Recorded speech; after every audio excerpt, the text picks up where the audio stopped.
Welcome to new TV Telugu. ఇప్పుడు Telangana top 10 చూద్దాం. ఉమ్మడి కరీంనగర్ జిల్లా వ్యాప్తంగా శరన్నవరాత్రి ఉత్సవాలు అంగరంగ వైభవంగా ప్రారంభమయ్యాయి. ఈ క్రమంలో జిల్లాలో పలు మండపాలను విద్యుత్ దీపాలతో సర్వాంగ సుందరంగా ముస్తాబు చేశారు. ఈ ఏడాది 11 రోజుల పాటు అమ్మవారు భక్తుల చేత విశేష పూజలు అందుకోనున్నారు. ఒక్కో రోజు ఒక్కో రూపంలో భక్తులకు తన దర్శన భాగ్యాన్ని కల్పించనున్నారు. శ్రీదేవి నవరాత్రి ఉత్సవాల్లో భాగంగా ఆశ్వేజ శుద్ధ విధియ నాడు రెండవ రోజు శ్రీ రాజరాజేశ్వరి దేవి అమ్మవారు బ్రహ్మచారిణి అలంకారంలో భక్తులకు దర్శనమిచ్చారు.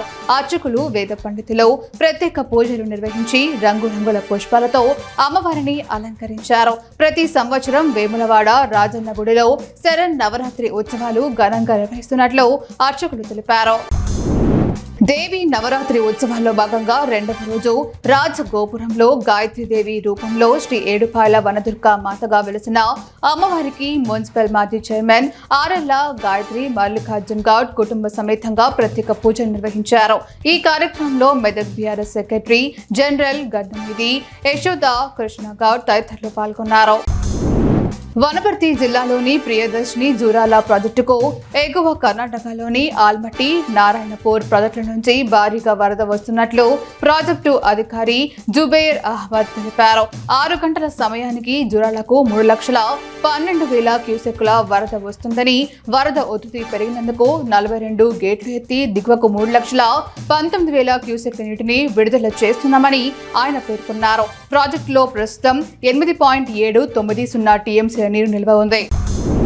ఖమ్మం వ్యవసాయ మార్కెట్లో మిర్చి, పత్తి ధరలు స్వల్పంగా తగ్గాయి. క్వింటా ఏసీ మిర్చి 14,600 రూపాయలు, నాన్ ఏసీ మిర్చి 8,100 రూపాయలు, పాత పత్తి 7,300 రూపాయలు, కొత్త పత్తి 7,250 రూపాయలుగా నమోదయ్యాయి. నిన్నటితో పోల్చితే ఏసీ మిర్చి ధర 50 రూపాయలు, నాన్ ఏసీ మిర్చి, పాత పత్తి ధరలు 100 రూపాయల చొప్పున తగ్గాయి. కొత్త పత్తి ధర మాత్రం స్థిరంగా ఉంది. మార్కెట్ కమిటీ సభ్యులు ఈ వివరాలను వెల్లడించారు.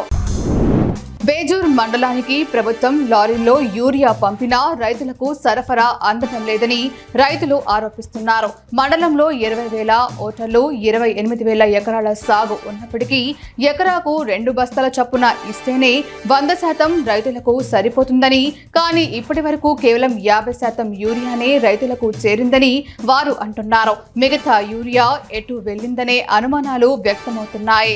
పంటలు ఎండిపోతున్నాయని, ఈ సమస్యను వెంటనే పరిష్కరించాలని రైతులు డిమాండ్ చేస్తున్నారు. బాల్కొండ నియోజకవర్గం వేల్పూర్ మండల కేంద్రంలోని ప్రభుత్వ ప్రాథమిక ఆరోగ్య కేంద్రంలో స్పెషలిస్ట్ వైద్య శిబిరం నిర్వహించబడుతోంది. మెడికల్ ఆఫీసర్ డాక్టర్ వీణా ఈ శిబిరాన్ని మండల ప్రజలు సద్వినియోగం చేసుకోవాలని సూచించారు. ఈ కార్యక్రమంలో డాక్టర్ గీత, డాక్టర్ శ్రీకాంత్, డాక్టర్ భుజంగారెడ్డి వంటి స్పెషలిస్ట్ వైద్యులతో పాటు సూపర్వైజర్లు, ఆరోగ్య కార్యకర్తలు, ల్యాబ్ టెక్నీషియన్లు, ఆశా వర్కర్లు పాల్గొన్నారు. మహబూబాద్ జిల్లా కొత్తగూడ మండలం నుంచి ములుగు జిల్లా మేడారంలో పలు అభివృద్ధి పనులకు ముఖ్యమంత్రి రేవంత్ రెడ్డి శంకుస్థాపన చేయనున్నారు. ఈ సభలో పాల్గొనేందుకు మండల అధ్యక్షుడు వజ్జా సారయ్య ఆధ్వర్యంలో కాంగ్రెస్ నాయకులు, కార్యకర్తలు అధిక సంఖ్యలో మేడారం బయలుదేరారు. జనగామ జిల్లా స్టేషన్ గన్పూర్ మండలం నమిలిగొండలో కురిసిన భారీ వర్షాల వల్ల పొట్ట దశలో ఉన్న వరి పంట నేలకొరిగింది. దీంతో సాగు ఖర్చులు పెట్టిన రైతులు తీవ్ర ఆవేదన చెందుతున్నారు. వర్షాలు ఇలాగే కొనసాగితే పంటకు తీవ్ర నష్టం వాటిల్లుతుందని, ఈ సీజన్లో ఆశించిన దిగుబడి, లాభాలు రావని రైతులు ఆందోళన వ్యక్తం చేస్తున్నారు. ములుగు జిల్లా మేడారంలో పలు అభివృద్ధి పనులకు ముఖ్యమంత్రి రేవంత్ రెడ్డి శంకుస్థాపన చేయనున్నారు. మధ్యాహ్నం 12 గంటలకు హెలికాప్టర్ ద్వారా మేడారం చేరుకొని సమ్మక్క సారలమ్మ వనదేవతల దర్శనం అనంతరం 12:15 నుంచి పూజారులు, ఆదివాసీ పెద్దలు, గిరిజన ప్రజా ప్రతినిధులతో సమీక్షా సమావేశం నిర్వహించి ఆలయ అభివృద్ధిపై ప్రసంగిస్తారు.